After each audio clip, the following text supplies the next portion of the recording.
Hey there, it's Dr. Nadia. Welcome to another episode of Straight Talk About Sales. Today, I want to chat with you about, are you giving yourself enough runway? Over the past several weeks, I have been on a flight or several flights almost nearly every single week. And one of my favorite parts about flying is takeoff. I really like that part of a flight. So no matter how early or how late my flight may be, I typically, for the most part, will stay awake at least for takeoff. After I take off, I'm like, I'm done. I can take a nap. I can read a book, whatever.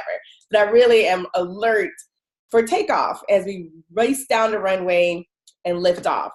And one of the things that I have noticed in conversations with clients and prospects and even colleagues is this notion around giving yourself enough runway when you're looking at your launches, when you're looking at your revenue generating activities, when you're looking at all of your goals. Are you giving yourself enough time? It's huge. Are you giving yourself enough time? And what I mean by that is sometimes you have an idea, it's a great idea, and it's a profitable idea, but what you may run into frustrations is when you don't see the profit and the revenue you hope to generate in the time that you hope to generate it. And so what I'm seeing a lot of entrepreneurs do is they throw the baby out with the bathwater. They're like, oh, this is a horrible idea, and they chuck it. No. Think about what tweaks you might need to make, but also I want you to go back and look at your timeline. And I remember back in my corporate days, I spent several years as a project manager, so we thought about all these different things and there were things that we did. And so that was a big piece of it. You know, there's the time, there's the quality, there's the scope, like all these different things that you have to think about when you are doing your launches. So the first thing I want you to really think about is understand your audience. When you know your audience, is this a new audience? Is this a group of people that they're being introduced to you? How are they being introduced to you? Is it a colder introduction, like they're just getting, becoming aware of you through social media, through targeting? Are you speaking on other people's stages? Or are they being introduced by referrals or influence partners or JV partners? Like, what does that look like? Because that has an impact on your timeline, but also how quickly people move. Remember, only about 3% of your target right now is ready to buy. 3%. That's it.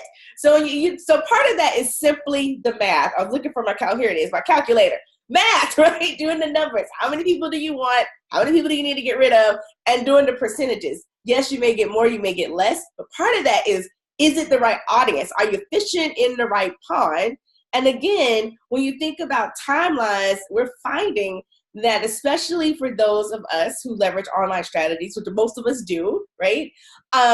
It's taking a little bit longer in a lot of cases to really nurture and build that up. It doesn't mean it's a bad strategy. It means we need a little more time.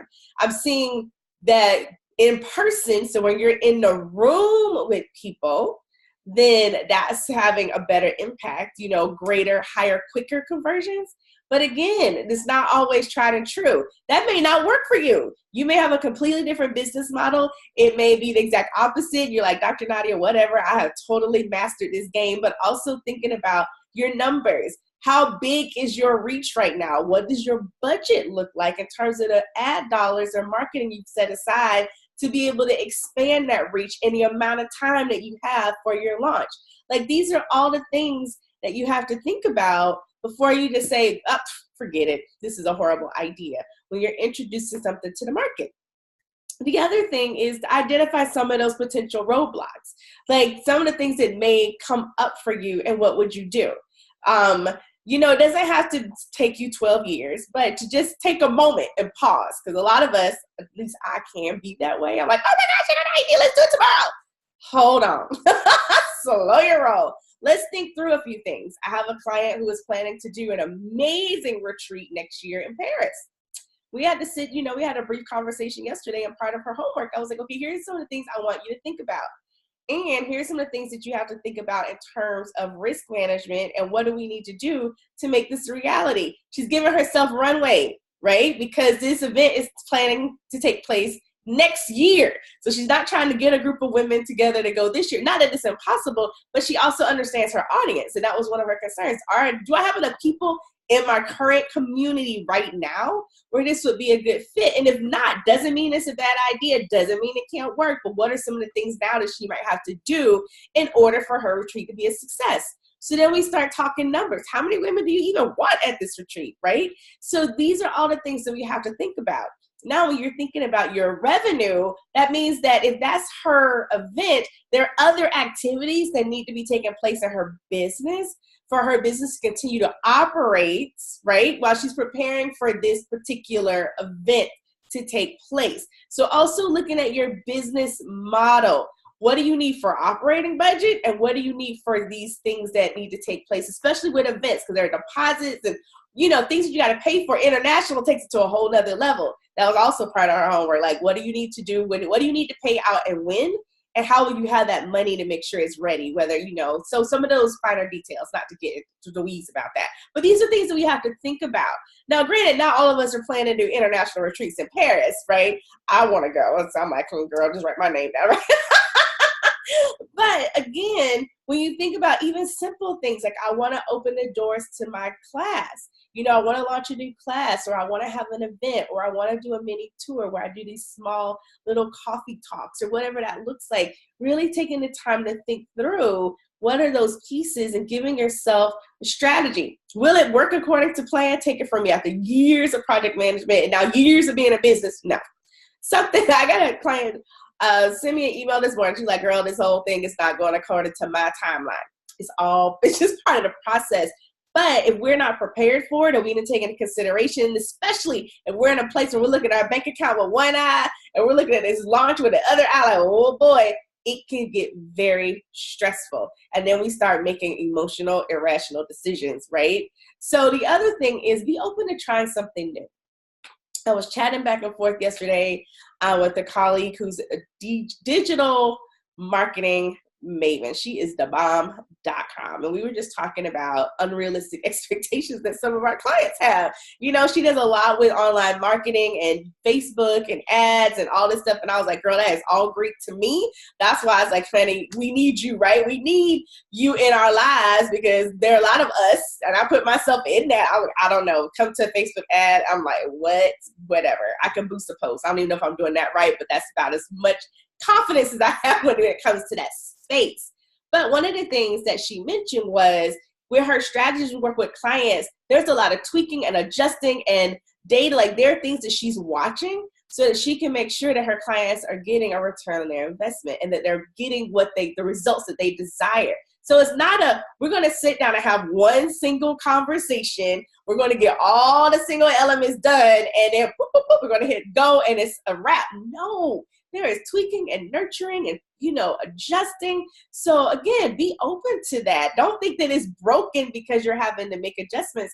I make adjustments all the time with clients. One of the things that I try to weave into conversations, especially when I'm onboarding a new client, and I get someone that says yes to working either with myself or with one of my clients, like, how did you hear about us? Where did you come from? Right? So we can do more of that.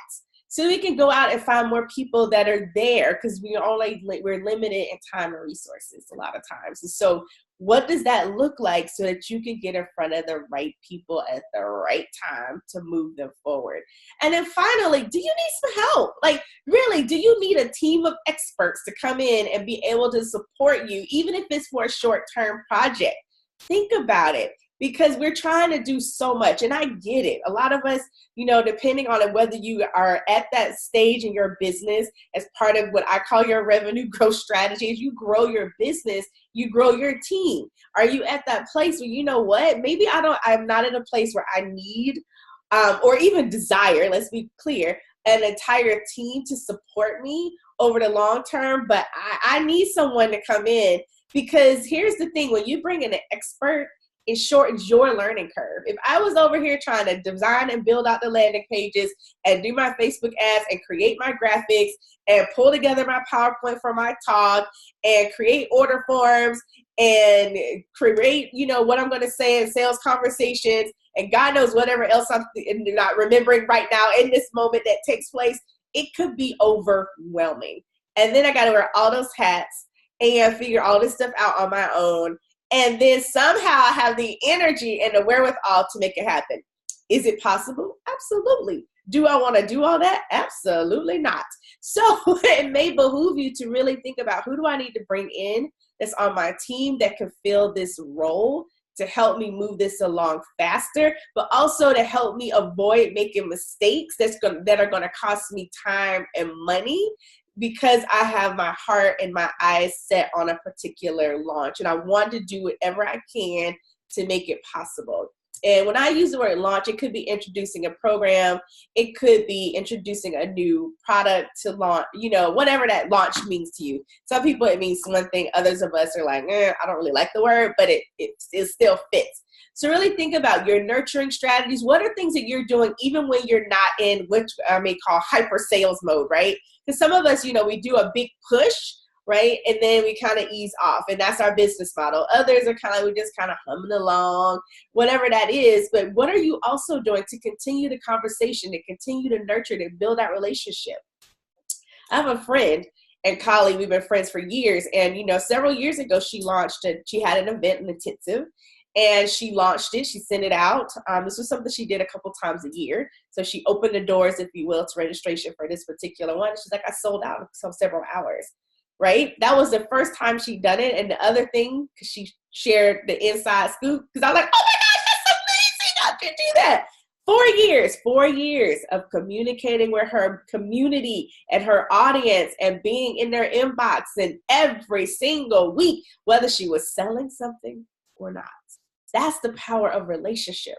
And many times in our fast-paced world, we're just ready to get out there and do our thing, and then we're disappointed when it doesn't go the way we want, or we only get 1 or 2 people, or whatever that looks like. But take your time, give yourself some runway, pause for a second, map it out, and put in a little buffer that things may not go quite the way I want them to. It's not an excuse that, that you're giving yourself an excuse that it won't work out, but you're also just giving yourself the bigger picture and a little more breathing room and a little grace to work through these things, so that you can build your business and build it well, and not always be in this desperate, I gotta get the money yesterday. Like, I call that, hustle marketing, or, like, I'm so desperate right now because all my clients are gone, or they're about to be gone, and I have like zero money coming in, and I just need, there's a different way to build your business. And part of that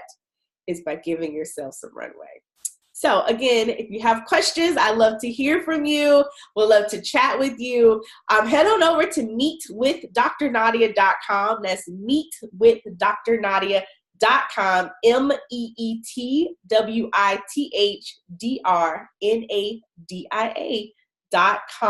Schedule some time. Let me know what's going on with you. I love to hear from my community. I love to get questions. I love to get feedback. Are you giving yourself some runway? Did I say something today? You're like, oh my gosh, that's a game changer. Look, we're wrapping up. We're next week in the Q1.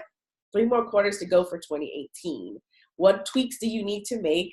Do you need to give yourself a little more runway for your marketing and sales activities for the next several quarters?